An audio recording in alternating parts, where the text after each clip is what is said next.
men have been conditioned so long to believe that all you have to bring to a relationship is financial. So when they don't have that, and the woman steps up and says, well, I have finances, what else do you have? And they don't have anything else.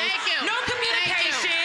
They can't talk, they can't cook, they can't clean. So really it's because they realize that they're the bitch in the situation.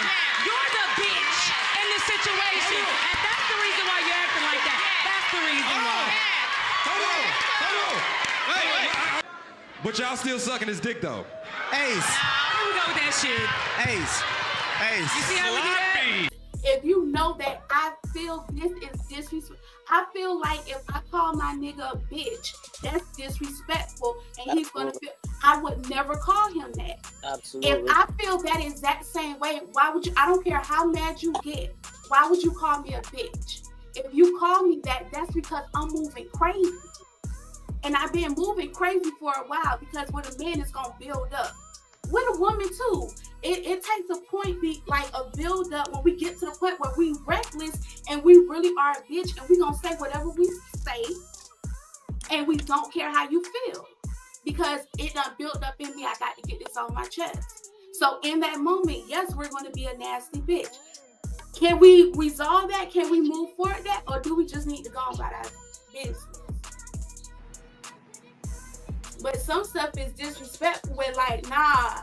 For you to say that, nah, you had to been feeling that, sitting on that for a little minute. I can't even rock with it. If I say something that hurt your feelings, best believe you gonna say something that hurt my feelings. That's just the reaction. That's the reaction. So then that's why arguments is dangerous, because now it becomes we're fighting each other versus the issue.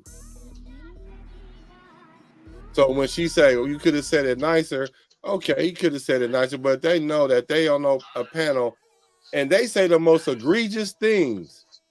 They're going to say some egregious things in this conversation probably.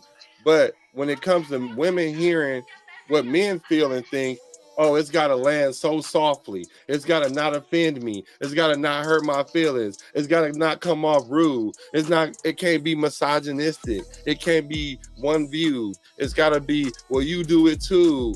Men don't have a problem communicating as long as the problem is outside of her. You see what I'm saying? When we get to talk, when she's the issue, the communication don't be as back and forth. It don't be as open. It don't be like it should be. Now all of a sudden it's super defensiveness. Like when we get to talk, now all of a sudden you're not letting me finish sentences. Now all of a sudden it becomes a bunch of resistance. Okay, so let's talk about it. The same way that you say that that as men, y'all want women to create a safe space for y'all, sometimes you have to do that for us too. It can't never be, okay, maybe I am a bitch with money. Nah, it's the fact. Nah. That never crossed her mind. Nah. When it comes to arguments, you know, that's why I don't like arguments. I don't like chaos. I don't like none of that stuff, because, you know what I'm saying, out of the abundance of the heart does the mouth so speak. Yes. So sometimes, you know what I'm saying, when you get in an argument, I feel like if you say stuff that's below the belt or personal, or you bring up something that was vulnerable to you about, I feel like that's stuff that you wanted to say, right, and you just didn't have the opportunity to say it. So now we're in this argument, oh shoot, I've been wanting to tell him this, boom, and you shoot off and say it. So even if I do forgive you, you know what I'm saying, in that moment, I'm still looking at you sideways, because now you have kind of broken that trust, or broken that way where I can be, you know what I'm saying, open, you know what I'm saying, to you, you know what I'm saying, in that regard. You can always, say stuff, you know what I'm saying, a different way for men and for women. You know what I'm saying? It's just that sometimes, whether it's the woman, she feel like, okay, well, I need to say this to get his attention. You know what I'm saying? But sometimes if it's on the other side, which I don't agree with, but if we were to say something, it's like, you didn't have to say that. You know what I'm saying? But sometimes that's just how it goes in this world between men and women, unfortunately. And the thing is that we shouldn't have to say the most disrespectful thing in order to get your attention.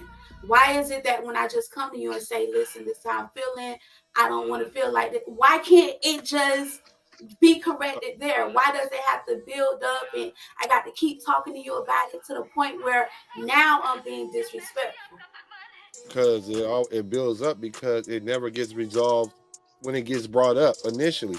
Anytime you ignore what the person's saying, it's going to build up. Because if you sit there and say, well, you do it too, or deflect whatever it is that I'm saying to you, and then I decide to shut down, and then you got old girl talking about, well, some men just not emotionally and psychologically capable of holding it. No, that ain't what it is. You lack emotional intelligence. No, that ain't what it is. He don't want to start yelling at you. He don't want to get angry where he feel like he either got to hit you or run. He don't want to trigger his fight or flight when it comes to his woman. He got to do that out in the world, walk around with on top of his toes. While y'all talk about 10 toes, niggas got to walk around on their toes all the time. They could just be driving down the street and the police change their life. Not to say that don't happen to women, but that happen to way more men. So all I'm saying is this: when it comes to that, we got to be cognizant that there is a difference. Yeah.